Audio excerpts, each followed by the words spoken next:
സ്ഥലം ഈശോ മൂന്നാം പ്രാവശ്യം വീഴുന്നു. ഈശോമിശിഹായെ ഞങ്ങൾ അങ്ങേ കുമ്പിട്ട് ആരാധിക്കുന്നു. എന്തുകൊണ്ടെന്നാൽ വിശുദ്ധ കുരിശിനാൽ അങ്ങ് ലോകത്തെ വീണ്ടെടുത്ത് രക്ഷിച്ചു. ഈശോമിശിഹ കുരിശിന് മേൽ തൂങ്ങി മരിക്കുന്നു. ഈശോമിശിഹായെ ഞങ്ങൾ അങ്ങേ കുമ്പിട്ട് ആരാധിക്കുന്നു. എന്തുകൊണ്ടെന്നാൽ വിശുദ്ധ കുരിശിനാൽ അങ്ങ് ലോകത്തെ വീണ്ടെടുത്ത് രക്ഷിച്ചു. രണ്ട് കള്ളന്മാരുടെ നടുവിൽ അവർക്ക് അവൻ കുരിശിൽ തറച്ചു. കുരിശിൽ കിടന്നുകൊണ്ട് ശത്രുക്കൾക്ക് വേണ്ടി അവിടുന്ന് പ്രാർത്ഥിക്കുന്നു. നല്ല കള്ളനെ ആശ്വസിപ്പിക്കുന്നു. മാതാവും മറ്റ് സ്ത്രീകളും കരഞ്ഞുകൊണ്ട് കുരിശിൽ താഴെ നിന്നിരുന്നു. ഇതാ നിന്റെ മകൻ എന്ന അമ്മയോടും ഇതാ നിന്റെ അമ്മ എന്ന് യോഹന്നാനോടും അവിടുന്ന് അരുളി ചെയ്തു.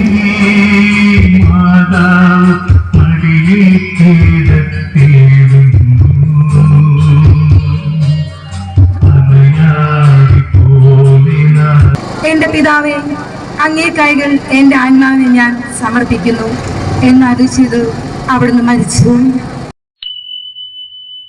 പെട്ടെന്ന് സൂര്യൻ ഇരുണ്ടു. 3 മണിവരെ ഭൂമിയിലെങ്ങും അന്ധകാരമായിരുന്നു. ദേവാലയത്തിലെ തിരശീല നടുവേ കീറിപ്പോയി. ഭൂമി ഇളകി, പാറകൾ പിളർന്നു, പ്രേതാലയങ്ങൾ തുറക്കപ്പെട്ടു. ശതാധിപൻ ഇതെല്ലാം കണ്ട് ദൈവത്തെ സ്തുതിച്ചുകൊണ്ട് ഈ മനുഷ്യൻ യഥാർത്ഥത്തിൽ നീതിമാനായിരുന്നു എന്ന് വിളിച്ചു പറഞ്ഞു. കണ്ടു നിന്നവർ മാറത്തടിച്ചുകൊണ്ട് മടങ്ങിപ്പോയി. എനിക്ക് ഒരു മാമോദിസ മുങ്ങുവാനുണ്ട്.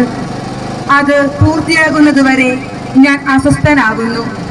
കർത്താവെ, അങ്ങ് ആഗ്രഹിച്ച മാമോദിസ അങ്ങ് മുങ്ങിക്കഴിഞ്ഞു. അങ്ങേ ദഹനബലി അങ്ങ് പൂർത്തിയാക്കി. എന്റെ ബലിയും ഒരിക്കൽ പൂർത്തിയാകും. ഞാനും ഒരു ദിവസം മരിക്കും. അന്ന് അങ്ങയെപ്പോലെ പ്രാർത്ഥിക്കുക എന്നെ അനുവദിക്കണമേ. എന്റെ പിതാവേ, ഭൂമിയിൽ ഞാൻ അങ്ങയെ മഹത്വപ്പെടുത്തി. എന്നെ ഏൽപ്പിച്ചിരുന്ന ജോലി ഞാൻ പൂർത്തിയാക്കി. ആകയാൽ അങ്ങേ പക്കൽ എന്നെ മഹത്വപ്പെടുത്തണമേ.